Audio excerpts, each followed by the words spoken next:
হযরত ওমর যখনই কোরআনের কাছে এসেছিলেন ডাক দিয়ে বলে, হে রাসূল, এ কোরআন সত্য না মিথ্যা?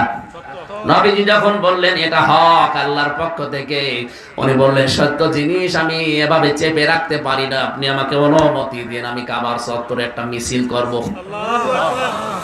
উনি কোরআন পাওয়ার পরে মিছিল দিলেন, লিল্লাহি তাকবীর।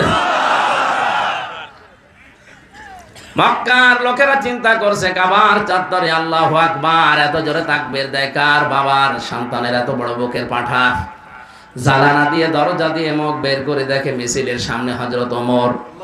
তাড়াতাড়ি দরজা জানালা বন্ধ করে বলছে দরকার নেই, ওর সামনে গেলে মাথা থাকবে না। আমি হাসির জন্য বলি না, আজ বাংলাদেশে আমার মনে হয় 64 জেলাতে যদি এরকম একজন করে মানুষ তৈরি হয়ে যেত, এদেশে ইসলাম নিয়ে উল্টা পাল্টা ধারণা দেওয়ার লোক পাওয়া যেত না।